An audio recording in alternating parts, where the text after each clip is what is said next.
Luke chapter 9. Then he called his 12 disciples together and gave them power and authority over all demons, and to cure diseases. He sent them to preach the kingdom of God and to heal the sick. And he said to them, Take nothing for the journey, neither staffs, nor bag, nor bread, nor money, and do not have 2 tunics apiece.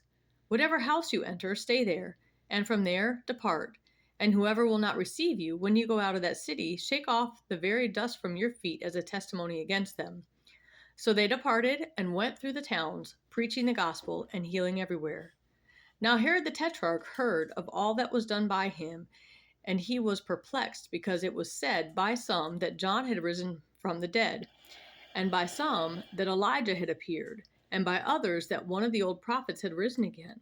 Herod said, John I have beheaded, but who is this of whom I hear such things? So he sought to see him. And the apostles, when they had returned, told him all that they had done. Then he took them and went aside privately into a deserted place belonging to the city called Bethsaida. But when the multitudes knew it, they followed him, and he received them and spoke to them about the kingdom of God, and healed those who had need of healing. When the day began to wear away, the 12 came and said to him, Send the multitude away, that they may go into the surrounding towns and country and lodge and get provisions, for we are in a deserted place here. But he said to them, You give them something to eat.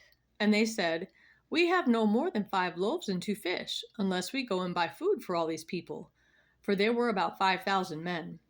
Then he said to the disciples, Make them sit down in groups of 50. And they did so, and made them all sit down. Then he took the 5 loaves and the 2 fish, and looking up to heaven, he blessed and broke them, and gave them to the disciples to set before the multitude. So they all ate and were filled, and 12 baskets of the leftover fragments were taken up by them. And it happened, as he was alone praying, that his disciples joined him, and he asked them, saying, Who do the crowds say that I am? So they answered and said, John the Baptist, but some say Elijah, and others say that one of the old prophets has risen again. He said to them, But who do you say that I am? Peter answered and said, The Christ of God.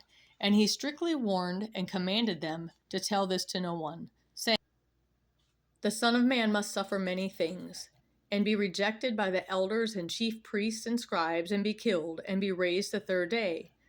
Then he said to them all, If anyone desires to come after me, let him deny himself, and take up his cross daily, and follow me. For whoever desires to save his life will lose it, but whoever loses his life for my sake will save it. For what profit is it to a man if he gains the whole world and is himself destroyed or lost? For whoever is ashamed of me and my words, of him the Son of Man will be ashamed when he comes in his own glory and in his Father's and of the holy angels. But I tell you truly, there are some standing here who will not taste death until they see the kingdom of God. Now it came to pass about 8 days after these sayings that he took Peter, John, and James and went up on the mountain to pray. As he prayed, the appearance of his face was altered, and his robe became white and glistening. And behold, 2 men talked with him, who were Moses and Elijah, who appeared in glory and spoke of his decease, which he was about to accomplish at Jerusalem. But Peter and those who were with him were heavy with sleep, and when they were fully awake, they saw his glory and the 2 men who stood with him. Then it happened, as they were parting from him, that Peter said to Jesus, Master, it is good for us to be here, and let us make 3 tabernacles, one for you, one for Moses, and one for Elijah, not knowing what he said. While he was saying this, a cloud came and overshadowed them, and they were fearful as they entered the cloud. And a voice came out of the cloud, saying, This is my beloved Son, hear him. When the voice had ceased, Jesus was found alone, but they kept quiet and told no one in those days any of the things they had seen. Now it happened on the next day, when they had come down from the mountain, that a great multitude met him. Suddenly a man from the multitude cried out, saying, Teacher, I implore you, look on my son, for he is my only child. And behold, a spirit seizes him, and he suddenly cries out. It convulses him, so that he foams at the mouth, and it departs from him with great difficulty, bruising him. So I implored your disciples to cast it out, but they could not. Then Jesus answered and said, O faithless and perverse generation, how long shall I be with you and bear with you? Bring your son here. And as he was still coming, the demon threw him down and convulsed him. Then Jesus rebuked the unclean spirit, healed the child, and gave him back to his father. And they were all amazed at the majesty of God. But while everyone marveled at all the things which Jesus did, he said to his disciples, "Let these words sink down into your ears, for the Son of Man is about to be betrayed into the hands of men." But they did not understand the saying, and it was hidden from them, so that they did not perceive it, and they were afraid to ask him about the saying. Then a dispute arose among them as to which of them would be the greatest.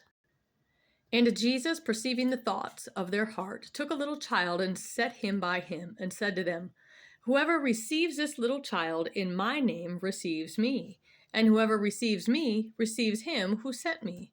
For he who is least among you will be great." Now John answered and said, "Master, we saw someone casting out demons in your name, and we forbade him because he does not follow with us." But Jesus said to him, "Do not forbid him, for he who is not against us is on our side." Now it came to pass, when the time had come for him to be received up, that he steadfastly set his face to go to Jerusalem, and sent messengers before his face. And as they went, they entered a village of the Samaritans to prepare for him. But they did not receive him, because his face was set for the journey to Jerusalem. And when his disciples, James and John, saw this, they said, "Lord, do you want us to command fire to come down from heaven and consume them, just as Elijah did?" But he turned and rebuked them and said, "You do not know what manner of spirit you are of. For the Son of Man did not come to destroy men's lives, but to save them." And they went to another village. Now it happened, as they journeyed on the road, that someone said to him, "Lord, I will follow you wherever you go." And Jesus said to him, "Foxes have holes, and birds of the air have nests, but the Son of Man has nowhere to lay his head." Then he said to another, "Follow me." But he said, "Lord, first let me go and bury my father." Jesus said to him, "Let the dead bury their own dead, but you go and preach the kingdom of God." And another also said, "Lord, I will follow you, but let me first go and bid them farewell who are in my house." But Jesus said to him, "No one, having put his hand to the plow and looking back, is fit for the kingdom of God."